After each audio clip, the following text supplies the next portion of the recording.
అధ్యక్ష 81,516 కోట్ల అప్పు చేసిపోయిందన్నారు అధ్యక్ష. కానీ కేసీఆర్ గారి ప్రభుత్వం తెలంగాణ రాష్ట్రం ఏర్పడిన తర్వాత సృష్టించిన ఆస్తుల గురించి చెప్పలేదు అధ్యక్ష.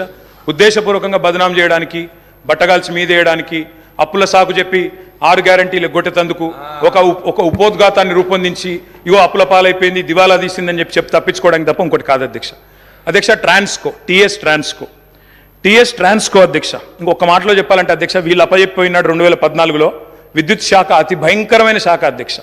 అతి భయంకరమైన శాఖ అత్యంత దురవస్థలో మాకు అప్పచెప్పిపోయినారు. అప్పచెప్పిపోయినప్పుడు ఏంది అధ్యక్ష పరిస్థితి?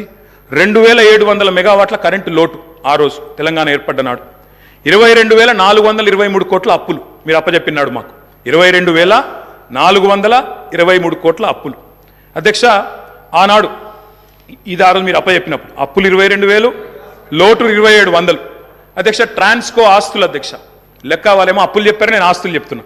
ట్రాన్స్కో ఆస్తులు వాళ్ళు అప్పచెప్పిపోయినాడు మాకు 2014లో 7,461 కోట్లు. ఈరోజు అధ్యక్ష ట్రాన్స్కో ఆస్తులు మళ్ళీ తిరిగి మేము వాళ్ళకి అప్పచెప్పినప్పుడు 24,476 కోట్ల అధ్యక్ష. జెన్కో ఆస్తులు అధ్యక్ష, టీఎస్ జెన్కో ఆస్తులు ఆనాడు 19,607 కోట్లు 2014లో, ఈరోజు 53,963 కోట్ల అధ్యక్ష. అధ్యక్ష డిస్కామ్లు ఎన్పీడీసీఎల్, ఎస్పీడీసీఎల్ ఆ రోజు వీళ్ళు మాకు అప్పచెప్పిపోయినాడు మరి చాలా తక్కువ ఉండే అధ్యక్ష. ఈరోజు ఆస్తులు చూస్తే 59,132 కోట్లు, 81,000 కోట్ల అప్పులు అన్నారు అధ్యక్ష. కానీ ఆస్తులు మా ప్రభుత్వం సృష్టించింది మొత్తంగా కలిపితే 1,37,571 కోట్లు. ఇది వాస్తవం అధ్యక్ష.